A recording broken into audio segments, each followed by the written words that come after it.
Olá pessoal, eu sou Frank Hayashi, gerente técnico da Dragon Computadores, e a pedido de alguns clientes e até pessoal das redes sociais me pediram para fazer um vídeo explicando melhor alguns modelos de cooler e aplicação em determinadas placas-mãe. Por exemplo, esse modelo aqui que é para servidor, que é o padrão do Threadripper, é um modelo de processador bem robusto, ou seja, a escolha de um cooler ou uma refrigeração para esse tipo de processador que a gente faz aqui sempre com consentimento do cliente para chegar numa solução melhor em arrefecimento. A escolha de um cooler que pode ser tanto de torre como um water cooler, desde o básico convencional, né, esse bem lacrado de fábrica, até um customizado, como esses modelos aqui, ó. Detalhe que isso aqui é um bloco que vai em cima do processador. Isso aqui não tem bomba, tá? Diferente desse modelo que já vem uma bomba acompanhado com um bloco. No caso do water cooler customizado, esse tipo de bloco, se for colocado num processador como este, que é o Threadripper, ou similares, o Xeon também tem um soquete ou um furamento muito parecido, que é bem grande, né, em relação a outros tipos de processadores. Então a gente se preocupa com o fator encaixe, né, desses pinos, essas furações, que é como se fosse a roda de um carro. Você escolher o modelo de furamento de acordo com o tipo de processador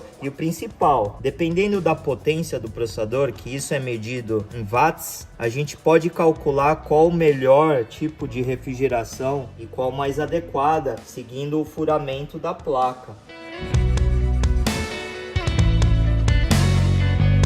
Lembrando aqui, pessoal, que esse tipo de placa-mãe, como eu falei, ela é bem robusta. Muita gente utiliza para aplicações mais pesadas, seja ela em engenharia, arquitetura ou até servidor de TI, pelo fato de que ela tem bastante espaço para memória e pela potência desse processador, que pelo tamanho não é um processador assim considerado pequeno, né? Comparado a um i7 ou um i9, temos outro exemplo aqui, um pouco mais antigo, só que numa placa-mãe que eu diria assim, um pouco desproporcional pela potência. Afinal, essa aqui é uma placa que foi adquirida por fora, é uma placa que deu problema, e o processador é um processador de servidor, é um Xeon, e o furamento dele, ó, também é bem característico desse tipo de processador, e a dificuldade que a gente tem está justamente em escolher qual melhor tipo de cooler para fazer o arrefecimento nesse tipo de máquina. Teve um caso que até o pessoal comentou no Instagram de que havia um cooler posicionado nesse sentido, em que a placa de vídeo ficava logo abaixo do processador e dificultando a passagem de ar.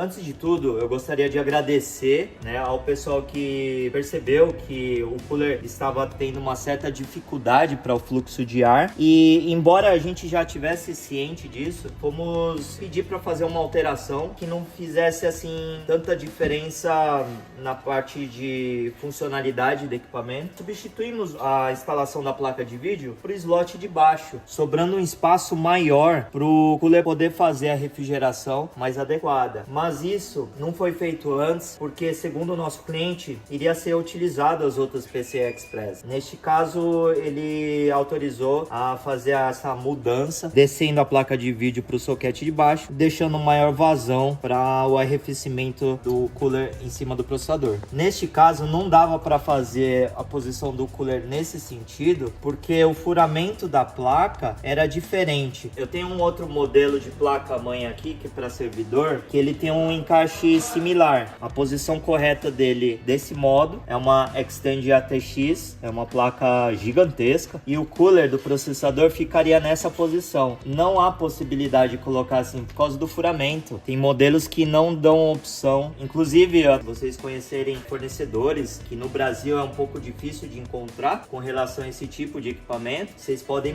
enviar o link pra gente, e a gente agradece pela ajuda que vocês estão dando e pelos comentários também. Bom, aqui o cooler ficaria nessa posição. Neste caso seria recomendado outro tipo de cooler, a gente não tem aqui para mostrar, mas é um cooler já direto para servidor. Ele faz bastante barulho porque é um tipo de equipamento bem parrudo, né, bem potente, mas esse é uns casos isolados, não é o dia a dia. Dificilmente o pessoal teria essa dificuldade de escolher um cooler para esse tipo de máquina. Aqui eu quero mostrar um outro modelo que não há necessidade de instalar cooler nenhum, porque ele tem um arrefecimento, né, passivo, ou seja, não vem nenhuma ventoinha. Então nesse caso eu só me preocupo em relatar para o cliente, né, que se houver possibilidade de uma refrigeração por conta do gabinete, aquele invólucro que protege a placa, seria uma vantagem. É um item que pode ser visto no orçamento da configuração da máquina, né? E esse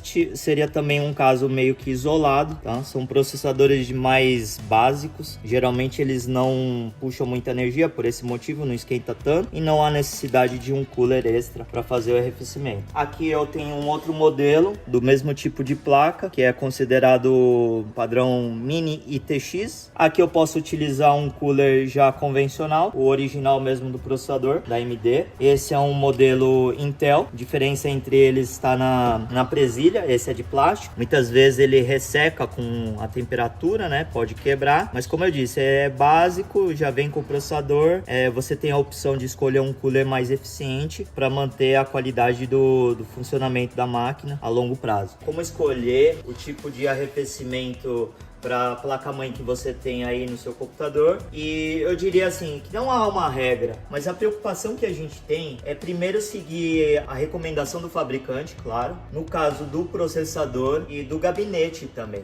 Do processador, a gente pode fazer essa distinção de potência com relação à temperatura por conta da empuxo de energia. Então, se o seu processador, por exemplo, puxa em média 100 watts, a gente vai buscar um cooler que possa chegar num TDP de 100 watts. Um exemplo aqui, esse modelo pode chegar num TDP máximo de 120 a 150 watts em média. Então ele teria a capacidade de arrefecimento muito boa para esse tipo de processador.